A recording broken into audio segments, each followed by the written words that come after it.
Welcome to the Growth Forum, the best lessons and insights from Canada's leading entrepreneurs. In this video episode of the series, our roundtable participants will share the keys to long-term business growth.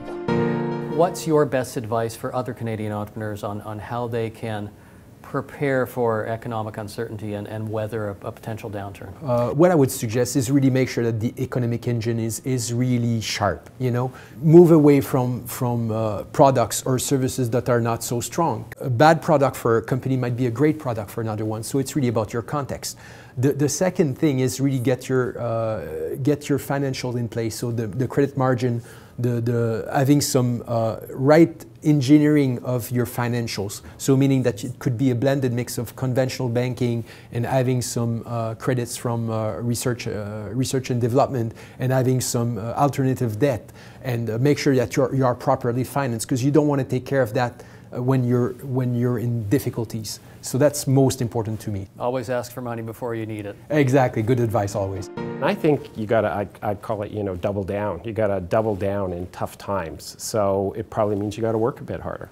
It means you gotta ask your people to work a bit harder. You might have to pay them a bit less when they're working a bit harder. We hired some people in the last downturn because we said, we're gonna come out and we'd rather be ready. And by the way, they were good people who were looking for work and they were hungry for work. So they were willing to actually come and work hard. I mean, what's the way that you can use this as an opportunity? Because your customers actually use it as an opportunity to probably make change. When things are going great, customers don't change who their suppliers are. When tough times come along, they might still need that, but they're actually open to changing their suppliers. So there's always opportunities in a downturn. I think what entrepreneurs need to do is anticipate for a number of outcomes. And so in building flexibility, I think one of the key things they need to do is build effective partnerships with their bankers, with their suppliers, with their clients, looking at how they can leverage some of their key relationships with key stakeholders in order to bring them flexibility, whether it's financial management flexibility, whether it's flexibility within their own teams as far as being productive with fewer and hiring better so that they have capacity. Again, the flexibility can be internal as well as looking externally to see what they can do to leverage the partnerships they have to enable them to mobilize much quicker than I think they have historically. Let me ask you specifically about financial flexibility. Is there anything that entrepreneurs can do now to ensure or at least improve access to capital when they need it? Absolutely.